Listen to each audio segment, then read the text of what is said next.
살아계신 하나님의 말씀은 히브리서 11장 1절에서 6절 말씀입니다. 다 찾으셨으면 우리 한 절씩 읽도록 하겠습니다. 제가 먼저 읽겠습니다. 믿음은 바라는 것들의 실상이요 보이지 않는 것들의 증거니 믿음으로 모든 세계가 하나님의 말씀으로 지어진 줄을 우리가 아나니 보이는 것은 나타난 것으로 말미암아 된 것이 아니니라.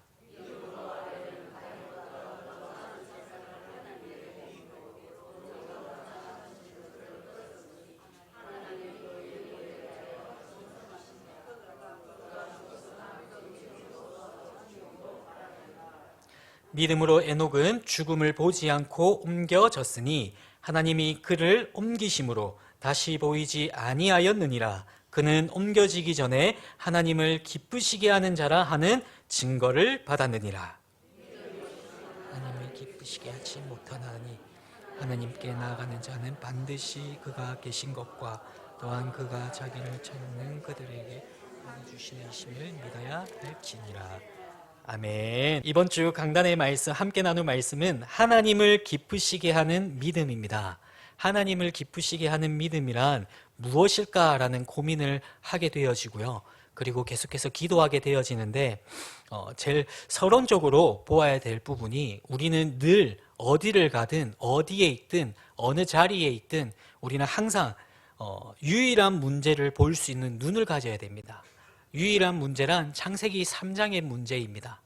인간이요 시작점이 아담입니다. 하나님께서 창세기 1장 26절에서 28절 말씀과 같이 하나님이 자기의 형상 곧 하나님의 형상대로 남자와 여자를 창조하셨습니다. 그게 아담의 시작이었습니다.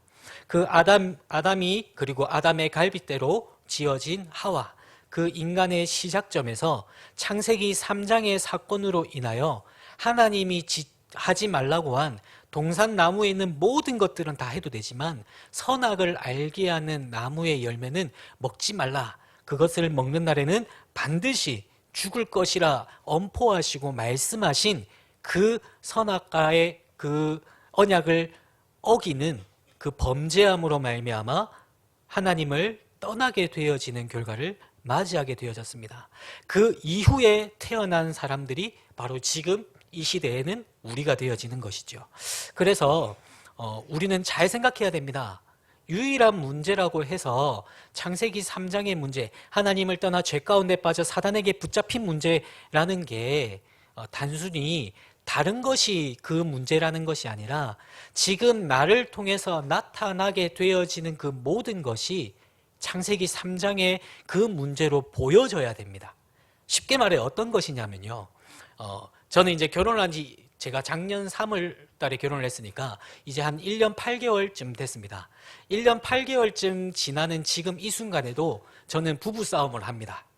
부부싸움을 합니다. 그런데 그 부부싸움을 하는데 저기 계시는 윤사모가 잘못을 했냐? 아니요. 그럼 제가 잘못했냐? 아니요. 누군가가 잘못한 게 아닙니다. 그런데 싸움을 하게 되어져요. 혹시나 결혼 안 하신 분들, 꼭 결혼을 해야 되냐 하는 질문을 가지시는 분들, 그래도 결혼을 하시길 바랍니다. 싸움을 하게 되어지는데 한 1년 정도는요 계속 피 터지게 싸우기만 하는 거예요. 계속 싸우는데 처음에 저는 그렇게 생각을 했습니다. 내 잘못이 아니라 당신 잘못이다 라고 생각을 했어요. 나는 나에게 있는 문제에 대해서 나는 당신에게 충분히 얘기하지 않았냐. 그러니까 이걸 안 건들면 되는데 왜 굳이 이걸 건드려서 좋지도 않은 나의 성격을 좀 부드럽고 점잖고 싶은 내가 이렇게 불같이 화를 내는 상황을 왜 만드냐. 저는 항상 그렇게 얘기했어요. 항상 싸울 때마다 그렇게 얘기를 했어요. 그런데 창세기 3장이 보여지고 나니까요 어떤 게 보여지냐면 저를 긁을 수밖에 없는 저분에게 내려오는 가문과 가정을 통해서 내려오는 영적인 문제, 그리고 저분이 긁을 때에 반응할 수밖에 없는 제 가문과 가정을 통해서 내려오는 영적인 문제, 그것이 보이기 시작하는 순간부터 더 크게 싸우기 시작했어요. 안 싸워야 되는데 더 크게 싸우기 시작을 하더라고요. 하나님이 왜 계속 싸우게 하실까라고 고민을 하기 시작을 했어요. 윤사모가 저한테 그런 말도 했습니다. 우리 이대로 살아도 괜찮은 걸까요? 라는 말들 다 선배님들 많이 들어보셨죠. 저도 결혼한 지 얼마 안 되면서부터 왜 우리는 싸우면서까지 결혼 생활을 해야 되는 걸까요? 그래서 뭐 이혼할까요? 라고 물어봤는데 또 그거는 아니래요. 그래서 아깝게 됐는데 계속 그런 말을 하면서도 제가 그때 당시에 제 대답은 그랬습니다. 당연한 거다. 당신과 내가 서로 살아온 환경이 다르고 지역이 다르고 가정과 가문이 너무나 다른데 부딪힐 수밖에 없는 건 너무나 당연한 거 아니냐. 우리 장인 장모님도 그렇고 우리 부모님도 그렇고 지금도 싸우고 계실 거다. 그러니까 우리는 평생토록 이 싸움을 해야 된다. 이렇게 하니까 서로 이제 윤사모는 지치더라고요. 언제까지요? 이렇게 하는데 되게 지친 목소리로 얘기를 하는 거예요. 그 얘기를 저는 처음엔 그렇게밖에 못 봤거든요. 그냥 단순히 다르니까요. 저는 한 40년 가까이를 여기 경남에서만 자라왔고 저분은 30년을 서울에서만 자라왔는데 맞는 게 없잖아요. 저는 교육자로 지금 쓰임을 받고 있는 중이고 저분은 아시겠지만 육군 대위입니다. 그래서 이제 또 군대에서 이렇게 쓰임을 받는 사람이다 보니 성향, 성격, 환경, 배경 모든 게 다 다른 겁니다. 그래서 저는 그게 달라서 문제가 나는 건 줄 알았어요. 근데 창세기 3장이 보여지고 나니까요. 환경이 달랐기 때문에 부딪히는 게 아니라는 걸 알았어요. 여러분 잘 아셔야 됩니다. 가정에서 또는 학교에서 우리 랩런트들 학교에서 또는 회사에서 현장에서 부딪히거나 걸리거나 하는 문제들이 단순히 저 사람과 내가 다르니까 나는 복음 가졌지만 저 사람은 복음을 안 가졌으니까 나를 이렇게 사단이 공격하는 거야 라고만 생각을 하신다면 그 사람에게 답을 주지 못하고 내 스스로에게도 답을 내리지를 못합니다. 그러면 계속해서 싸워야 돼요. 그러면 어떻게 해야 됩니까? 유일한 문제인 창세기 3장을 볼 수 있어야 됩니다. 상대방을 향하여 창세기 3장을 보는 것이 아니라 나에게 그것을 적용하는 겁니다. 내 창세기 3장의 그 문제로 인하여 가문과 가정을 통해서 지금 나에게 드러나게 되어진 저의 문제. 저의 문제는 무엇입니까? 욱하는 거거든요. 그 욱은 어디서 나타났냐면 자존심이에요. 그 자존심은 어디서 나타나냐면요. 저희 아버님이, 전 이거는 몇 번 이제 설교 때 말씀을 드렸지만, 저희 아버님이 이제 청소년 시절 때, 저희 할아버지 할머니시죠. 이혼을 하시는 바람에 고아원에 가시게 됐어요. 그때 형제만 이제 5남매였습니다. 그 5남매가 이제 고아원에 맡겨지는 상황이 벌어졌는데, 그 고아원에서, 저희 아버지의 형제 3명이 고아원에서 죽었어요. 그래갖고 이제 바로 밑에 있는 동생만 살아남아서 저희 아버지가 15, 16살 때 이제 학교를 중퇴하시고 중학교를 못 나오셨어요. 중학교를 중퇴하시고 그때부터 일하기 시작하시면서 동생을 이제 먹여 살린 거예요. 그러다 보니까 저희 아버지에게 남는 것은 이제 악밖에 없는 거죠. 이제 악이 뭐냐면 결국엔 자존심이거든요. 그 자존심밖에 남지 않은 우리 아버지가요, 복음은 더더욱이나 없고요. 그 아버지께서 결혼을 하셨는데 이제 저희 어머니랑 결혼을 하시고 낳은 게 이제 저인 거죠. 그러니까 저희 아버지를 통해서 내려오는 영적인 문제. 그리고 그 시대 때 그 저희 아버지가 54년생이십니다. 저희 아버지가 54년생이고 청소년 시기니까 한 70년대쯤 됐을 거예요. 그때 당시에 이혼이라는 게 사실 흔하지 않은 이야기잖아요. 그 흔하지 않은 시대에, 할 수 없는 시대에 이혼을 했다? 이거는 또 다른 뭔가가 있다는 거겠죠. 저는 저희 할아버지 할머니에 대한 기억이 없어요. 한 번도 제가 이렇게 청소년 시절 때 뵌 적이 없어가지고 기억이 아예 없는데, 생각해보면 결국에는 그 자존심이라는 부분이 결국에는 그런 또 이혼이라는 결과를 또 맞이할 수 있는 또 그런 부분이 되지 않았을까라는 생각은 해요. 짐작만 합니다. 그게 뭐 이유다 이런 건 아니지만 그 얘기를 하려고 하는 것이 아니라 그렇게 저희 가정과 가문을 조금씩 타고 내려오는 그 자존심이라는 문제가 보여지기 시작하는 거예요. 아, 이게 우리 가문이 하나님을 떠나 죄 가운데 빠져 사단에게 붙잡혀버린 그 가문을 타고 내려온 영적인 문제가 그 중에 한 줄기가 너무나 많지만 그 중에 한 줄기가 딱 드러났는데 그게 자존심이구나. 그게 보이는 거예요. 그전에는 저는 참으려고 했어요. 저는 되게 착한 사람입니다. 왜 웃으세요? 저는 되게 착한 사람이고요. 마음이 되게 여린 사람입니다. 그래서 화를 내고 나서도요, 뒤에서 막 혼자서 막 이렇게 되게 마음 아파하는 사람이에요. 그러고 나서 또 뒤돌아서면 다시 화를 내는데, 그런데 되게 가슴 아파하면서도 제가 그래서 이제 바꾸어 보려고 했어요. 자존심을 긁는 행동이 들어왔을 때 내가 한 번 참고 두 번 참고 세 번 참고 해봤는데요, 결국에는 폭발을 해요.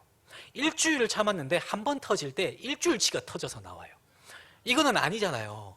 그런데 창세기 3장이 딱 보여지고 나니까요, 터지는 중간에, 싸우는 중간에 기도가 되어져요. 그러더니 횟수가 점점 줄어져 가요. 얼마 전에 제가 드디어 들었다니까요. 목사님 드디어 조금 착해지신 것 같아요. 그거를 밖에서 들은 게 아니고 집에서 들었어요. 같이 이렇게 식탁에 앉아 있다가 요새 조금 우걸 안 하는데요, 막 착해진 것 같다고 얘기를 들었어요. 저 뒤에 있으니까 나중에 한번 확인해 보시고요. 그런 얘기를 듣는데 저는 착해진 게 아니에요. 착해진 게 아니라 저는 저에게 나타나는 그 문제를 창세기 3장의 눈으로 바라보기 시작을 하니까 이해가 되어지는 거예요. 그러니까 그 부분이 제가 안 해야지가 아닌 거예요. 그러니까 상관이 없는 거죠. 걸려서 화를 내고 있는 그 순간에도 창세기 3장의 문제가 딱 보여지니까요, 싸우고 난 뒤에 그 이후에 하나님이 점점 치유해 나가시는 거예요. 그러고 나니까요, 제가 이제 조금씩 운행하거나 우리 랩런트들 만나거나 하면 이제 보여지는 부분이 창세기 3장인 거예요. 아, 이 진짜 창세기 3장이 유일한 문제구나. 저는 이때까지 성격 차이다라고 하면 진짜 성격 차이인 줄 알았어요. 그냥 저 사람이 뭔가 나쁜 놈이다 하면 저 사람이 나쁜 놈인 줄 알았어요. 그게 아니라 나에게 있는 창세기 3장을 바라보지 못하고 그 유일한 문제인 창세기 3장을 유일한 해답 대신 그리스도로 결론 내리지 못하고 있었던 저 자신을 본 거예요. 여러분, 지금 이 시간 유일한 문제인 창세기 3장을 바라보는 그 눈이 뜨여지는 오늘 되어지시길 바랍니다. 그래서 옆에 사람을 바라보실 때 그 눈으로 바라보시면 안 됩니다. 나를 바라보셔야 돼요. 우리는 좀 그래요. 특히 우리 대한민국 사람들이 조금 그 피해의식이 강해요. 왜냐하면 이제 여기저기로 공격을 많이 받았어요. 저 옛날부터 시작하면 막 저기 삼국시대 때부터 시작하면 여기저기서 공격을 너무 많이 받았어요. 일본, 중국, 뭐 이제 남북 분단이 되고 나서는 또 이제 북한에서 막 너무 공격을 많이 받다 보니까 누군가가 옆에 접근을 하면 일단 의심부터 하고 봐요. 나에게 조금 해를 끼친다 싶으면 일단 나는 무조건 방어적이 되어지는 게 우리 민족의 갖고 있는 영적인 문제예요. 그래서 그걸 보시고 이제 사람들을 볼 때 창세기 3장을 적용시키지 마시고 일단 나부터, 나에게 결론이 내려지면 상대방은 창세기 3장으로 보여져서 이해가 되어져요. 아, 저 사람이 나를 긁을 수밖에 없고 저 현장이 지금 나에게 힘든 이유가 보여질 수밖에 없어요. 그러니까 제일 먼저는 나에게 먼저 그 창세기 3장의 눈을 가지고 적용시켜라. 그래야 남이 보이고 현장이 보입니다. 그걸로 나아가셔야 됩니다. 우리가 나아가야 되는 발걸음 한 걸음 한 걸음이 어떤 걸음이냐? 창세기 3장을 보는 눈입니다. 아까 전에 예배 직전에 이제 어떤 집사님이 오셔서 이제 기도 좀 해달라 이렇게 하시면서 이제 말씀을 하셨습니다. 그래서 잠깐 기도해드리면서 제가 전달했던 이제 메시지가 어떤 거였냐면, 다른 게 아니라 집사님이 무엇을 하는 게 중요한 게 아니다. 창세기 3장의 눈을 가지고 그 나에게서 나타나는 문제와 이 시대에서 나타나는 문제가 오직 유일한 문제, 창세기 3장의 그 문제임이 발견되어진다면 그 발견되어지는 문제 앞에 그리스도가 유일한 해답 대심으로 결론 내릴 수 있다면, 그렇다면 집사님은 무엇을 하셔도 괜찮다. 막말로 청소부를 하셔도 괜찮고 기업가가 되셔도 괜찮다. 무엇을 하는가가 중요한 것이 아니라 지금 한 영혼에게 답을 줄 수 있냐 없냐가 제일 중요한 거다. 그러니 집사님 먼저 창세기 3장으로 바라보며 그래서 그리스도로 결론 내리시는 집사님 되시길 바란다 라고 메시지를 잠깐 전달해 드렸어요. 여러분, 우리는 그러한 사람이 돼야 됩니다. 우리는 가정복음화도 너무 원하고요, 가문복음화도 원하고요, 우리 랩런트들 이야기 들어보면 친구들도 복음 전하기를 너무나 원해요. 그런데 복음을 전하기를 원하기 때문에 복음을 전하러 다니다 보면 오히려 그것에 지치는 상황이 와요. 그리고 전달했는데 안 받는, 내가 전달하는 그 복음을 받지 않는 것을 바라보면서 상처를 입어요. 이게 조금 마음의 상처도 있고 부끄럽기도 하고 민망하기도 하고 원망스럽기도 하고 뭐 이거 조금 들어주면 안 되나 막 이렇게 생각이 좀 들기도 해요. 근데 왜 그럴까요? 답은 간단합니다. 그게 그 사람한테 답이 안 되기 때문이에요. 그 사람한테 답이 안 된다는 말은 무슨 말일까요? 나는 과연 진짜 복음으로 답을 내렸냐는 거예요. 나에게 정말로 복음이 답으로 내려졌다면 그 사람에게는 그 결론 내려지고 답이 내려진 그리스도가 전달되게 되어져 있습니다. 내가 하려고 하는 전도가 아니라 내 삶을 통해서 하나님이 나타내기를 원하십니다. 그렇기 때문에 우리가 복음을 전하러 가자, 깃발 꽂자, 이것도 너무나 중요하고 해야 됩니다. 분명히 해야 되고요. 날짜를 정해서 우리가 기도를 계속 모으다가 그 날짜에 우리가 다 함께 나가서 복음을 전하는 것도 반드시 필요합니다. 평상시에는 끊임없이 계속 내 자신을 창세기 3장의 눈으로 바라보면서 그리스도로 계속 결론 내리고 있다 보면 하나님이 그 그리스도가 필요한 한 명 한 명을 계속 갖다 붙이실 겁니다. 그 응답 속으로 들어가시는 우리 모든 주사랑교회 주의 백성들 되어지시길 바랍니다. 그래서 본론으로요, 하나님을 기쁘시게 하는 믿음은 어떤 믿음이냐? 다른 믿음이 아닙니다. 제가 서론적으로 말씀드렸던 내용, 유일한 문제, 유일한 해답을 믿는 믿음, 그 믿음이 하나님을 기쁘시게 하는 믿음이에요. 하나님을 기쁘시게 하는 믿음이 어떤 걸까요? 하나님 믿습니다, 할렐루야 라고 외치는 것이 하나님을 기쁘게 해드릴 수도 있겠죠. 근데 하나님을 진정으로 기쁘시게 해드린다는 건 나에게 왜 하나님이 필요한지를 알고 깨닫고 믿는 것, 그것이 하나님을 기쁘시게 하는 믿음인 줄로 믿습니다. 그러면 그 기쁘시게 하는 믿음이 어떤 거라고요? 유일한 문제, 하나님을 떠난 문제가 무엇인지 아는 것, 그리고 유일한 해답. 그래서 그 하나님을 떠난 문제의 유일한 해답 대신 그리스도를 믿는 그 믿음, 그 믿음만이 하나님을 기쁘시게 하는 믿음인 줄로 믿습니다. 근데 하나님을 기쁘시게 못하는 게 있어요. 이제 불신앙이죠. 불신앙은 어떤 걸까요? 하나님 안 믿을래요? 맞아요. 그것도 있어요. 그리고 막 하나님을 제외시키고 막 내 맘대로 행동하는 것도 있을 수 있어요. 제일 중요한 건 창세기 3장, 6장, 11장 속에 있는 나입니다. 이것을 제대로 보셔야 돼요. 하나님 나에게 경제의 응답을 주십시오. 그러면 나는 교회를 살리고 목회자를 살리고 렘넌트를 살리는 경제가가 되겠습니다 라고 하지만 제가 이거 빨리 이 뒤에까지 얘기 안 하면 아멘 하실까 봐 그렇게 합니다만 결국에는 그 이면에는 뭐가 깔려 있다는 거죠? 경제의 응답을 달라고 얘기하는 거잖아요. 그거는 뭡니까? 돈 주세요 라는 거잖아요. 그거는 창세기 3장, 6장, 11장입니다. 우리가 먼저 구해야 될 것이 창세기 3장, 6장, 11장처럼 돈과 명예와 성공입니까? 마태복음 6장 33절 말씀에 뭐라고 하십니까? 너희는 먼저 그의 나라와 그의 의를 구하라. 그리하면 이 모든 것을 너희에게 어떻게 해주신다고요? 더하여 주시리라. 근데 왜 우리는 경제의 응답을 주시면, 나에게 건강을 주시면, 우리 가정과 가문을 복음화시켜 주시면 이라고 얘기를 할까요? 그게 우리에게 있는 창세기 3장, 6장, 11장. 그게 나의 불신앙이라는 거예요. 하나님, 우리 자녀들이 잘 되게 해주세요. 너무나 좋지요. 감사하지요. 성공하면 너무나 좋겠지요. 저도 이제 자녀가 하나가 있잖아요. 저 아이가 나중에 20살, 30살 됐을 때만 막 저 워렌 버핏과 같이 막 돈 많이 벌면 좋겠지요. 감사하겠지요. 근데 그게 하나님의 영광이 될까요? 그렇게 친다면 저는 차라리 저 아이가 바보가 되는 게 더 낫다고 생각을 해요. 저는 계속해서 기도하는 게 그런 것들입니다. 그래서 이제 저는 일단 제 자녀에게 제일 먼저 냉정해야 된다고 봐요. 그래야 랩런트들에게도 정확하게 메시지를 전달할 수 있다고 생각을 하기 때문에, 그래서 저는 저 아이가 성공하기를 원하지 않습니다. 하나님 앞에 쓰임받는 아이가 되기를 원합니다. 하나님 앞에 저기 세계 원톱이 되기를 원하지 않습니다. 하나님, 저 세상의 사람들이 알아주지 않아도 괜찮습니다.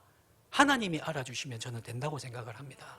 우리 랩런트들이요, 우리 자녀들이요, 성공하기를 바라면 나쁜 거냐? 아니요, 나쁘지 않습니다. 하지만 그게 주가 되어져서는 안 된다는 거죠. 우리 랩런트들에게 그럼 무엇을 먼저 전달해야 되겠냐? 하나님을 제대로 아는 것, 하나님을 기쁘시게 하는 믿음이 무엇인지를 올바르게 전달을 해야 내 생각, 내 기준, 내 계획에 빠지지 않아요. 내가 그것이 제대로 결론 내려져 있지 않고 내 인생을 창세기 3장의 눈으로 바라보지 못하고 하나님을 기쁘시게 할 수 없는 그 불신앙을 가지고 있는 나를, 내가 당연히 그거 무엇이 전달이 되겠냐는 거죠. 하나님을 기쁘시게 하는 믿음을 가지고 있어야 그것이 전달이 되어지는 건데요. 우리 랩런트들이 왜 저렇게 하나님을 안 믿을까요? 죄송합니다. 그 복음 가진 사람을 제대로 봐야죠. 나를 똑바로 봐야죠. 여러분들이 잘못했습니다가 아니에요. 여러분들은 너무나 잘 알고 있습니다만 창세기 3장의 눈으로 다시 한 번 더 시작해 보시길 바랍니다. 실수했다, 여러분들이 잘못했다 책망하는 것이 아닙니다. 책망하게 들렸다면 너무나 죄송합니다. 사과드리겠습니다. 책망하려 드린 말씀이 아니라 다시 시작하면 된다라는 말씀을 드리고 싶어요.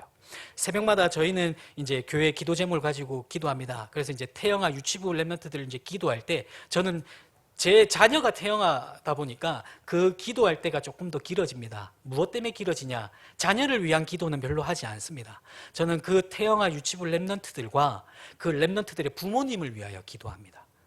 다른 게 문제가 아니거든요. 이 아이들만 교회에 와서는 해결되는 문제 아니거든요. 그럼 우리 박희숙 권사님이 일주일 내내 일하고 오셨는데 교회에서 또 일을 하셔야 돼요. 그 부모님들이 오셔야 돼요.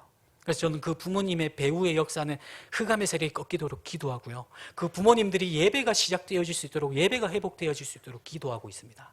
우리는 끊임없이 계속해서 올바른 것들이 전달될 수 있도록 눈을 올바르게 떠야 돼요. 저도 그게 너무 안 됩니다. 너무 안 되니까 제가 설교를 준비하고 설교를 해야 된다는 사실에 떤 거죠. 왜 떱니까 제가? 이 떤다는 이유는 뭐예요? 긴장된다는 거잖아요. 왜 긴장을 할까요? 제가 한다고 생각을 하니까요. 그러니까 오늘 아침에 딱 그 생각이 들더라고요. 내가 왜 긴장이 되지? 왜 손이 떨리고 다리가 떨리고 목소리가 떨리지? 설교를 내가 하는 건가? 하나님이 지혜 주셔서 설교문을 작성은 했지만 그 설교를 내가 하는 건가? 내가 갖고 있는 나의 지식과 지혜를 여기 계시는 분들에게 감히 전달하는 게 설교인 걸까? 라는 질문과 기도를 시작을 했어요. 그러면 떨림이 멈춰야 되잖아요. 떨림이 안 멈춰요. 그게 끊임없이 제가 지금까지도 계속 바라보고 있는 제 자신을 바라보는 창세기 3장으로 바라보는 눈입니다. 여러분들의 눈을 끊임없이 창세기 3장으로 보셔야 돼요.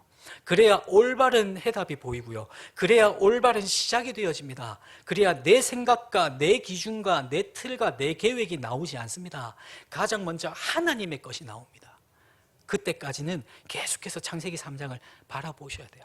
그러면 결과로는 어떤 결과가 나옵니까? 이미 우리 2025년 시작할 때 담임 목사님을 통해서 다 받았습니다. 세 가지 뜰 금토일 시대, 묵상 시대, 237 5총종족 복음화 캠프까지 우리는 다 받았어요. 그러면 이것을 우리는 실천해야 되잖아요. 실천해야 됩니다. 시작해야 됩니다. 하지만 제일 먼저는 어떤 것부터 깔려 있어야 된다고요? 하나님을 기쁘시게 하는 믿음인 유일한 문제와 유일한 해답을 알고 있는 그 믿음이 먼저 나에게 깔려 있어야 세 가지 뜰을 해야 되는 이유, 금토일 시대를 열어야 되는 이유, 묵상 시대가 시작되어져야 되는 이유, 237 5천 종족 세계복음화를 해야 되는 이유, 내 삶이 캠프가 되어져야 되는 이유가 발견이 되어져서 나타나게 되어지는 겁니다. 여러분, 무언가를 몸으로 움직이시기 전에 하나님을 기쁘시게 하는 믿음이 먼저 시작되어지시기를 예수님의 이름으로 축복합니다. 그래서 오늘 결론 기도 제목을 잠깐 전달해드리고 말씀을 끝맺으려고 합니다. 너무 빨리 마치나요? 올바른 믿음이 시작이 되어져야 됩니다. 올바른 믿음은 어디서 시작이 되어지냐? 유일한 문제를 바라보는 눈, 유일한 해답을 아는 믿는 그 믿음에서부터 하나님을 기쁘시게 하는 믿음이 시작되어집니다. 그래서 이번 한 주간 내 자신을 바라볼 때 다른 사람들 바라보시라는 게 아니에요. 내가 환경이 이래서 아니요. 나 자신을 바라볼 때 창세기 3장의 눈으로 바라보시는 은혜가 있으시기를 바라고요. 창세기 3장의 눈으로만 바라보기만 해버리면 불신앙 또 합니다. 무너집니다. 왜냐? 절망밖에 안 남거든요. 그래서 창세기 3장으로 나를 바라보시고 유일한 해답 대신 그리스도로 해답 내리시길 바랍니다. 결론 내리셔야 됩니다. 그래야 믿음이 시작됩니다. 그러니까 나에게 그리스도만 필요하구나가 돼야 합니다. 우리는 그리스도만 나에게 필요해요라고 답만 계속 나에게 적용을 시켜요. 해답만 계속 나에게 적용을 시키다 보니까 문제없이 답만 계속 나와요. 그럼 어디에다가 그 답을 적용시켜야 됩니까? 오히려 답만 계속 나온다니까요. 문제를 알아야 돼요. 문제를 보는 눈을 가지고 해답으로 올바른 해답, 유일한 해답 대신 그리스도로 해답 내리고 결론 내리셔야 됩니다. 그때 하나님을 기쁘시게 하는 믿음, 올바른 믿음이 시작되어지는 줄로 믿습니다. 그리고 두 번째, 담임 목사님 제1차 동남아 선교센터교회 집중훈련, 지금 출타 중에 계시죠. 우리 목사님을 위해서 끊임없이 기도하셔야 됩니다. 우리 목사님이 아직 안 돌아오셨어요. 아직 출발을 안 하셨고 아직 한국에 안 오셨고 마산에 아직 도착을 안 하셨습니다. 그렇기 때문에 긴장을 놓치지 마시고, 사단이 어떻게 역사할 줄은 아무도 모릅니다. 그렇기 때문에 우리 주사랑교회가 깨어서 기도하지 않으면, 주의 종을 위하여 기도하지 않으면 누가 기도해 드리겠습니까? 물론 다른 분들도 기도해 주시겠지만 하나님이 제일 원하시는 기도가 누구에게 있겠습니까? 우리 주사랑교회에게 주의 종을 위한 기도를 하기를 원하시는 줄로 믿습니다. 그래서 주의 종을 위하여 기도를 계속 담으시고, 그리고 창신대 캠프를 위해서 계속해서 기도해 주십시오. 그리고 함께 인도 받으실 수 있는 분들은 함께 하여 주셔서 그 현장을 함께 밟아주시고 함께 현장에 나가주시고, 또는 함께 하지는 못하지만 정보를 가지고 계시는 분들은 캠프팀이나 저에게 그 정보를 계속해서 전달해 주시면 되겠고요. 그리고 우리 추수감사절을 위해서 기도해야 되겠습니다. 추수감사절이 우리 교회는 늘 생명초청 축제로 진행을 합니다. 그렇기 때문에 또 많은 영혼들이 초청되어져서 올 텐데, 와서 진짜 복음을 받아갈 수 있도록, 선물도 받아가서 기쁨과 행복과 감사가 있어야 되겠지만 가장 먼저 생명 얻어가는 생명 초청 축제니 생명 얻어가는 추수감사절 되어질 수 있게 해달라고 기도하시기를 바랍니다. 제가 기도하겠습니다. 감사합니다. 하나님, 주는 그리스도시요 살아계신 하나님의 아들이십니다. 하나님, 이번 한 주간이 하나님을 기쁘시게 하는 믿음이 시작되게 하여 주시옵소서.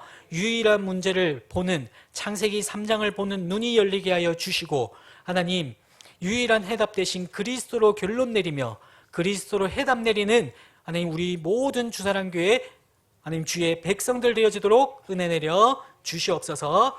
지금은 우리 주 예수 그리스도의 은혜와 아버지 하나님의 평강이, 성령 하나님의 인도와 역사가, 말씀 받고 돌아가는 우리 주사랑교회 모든 백성들 머리 위에 지금부터 영원까지 항상 함께 있을지어다. 아멘.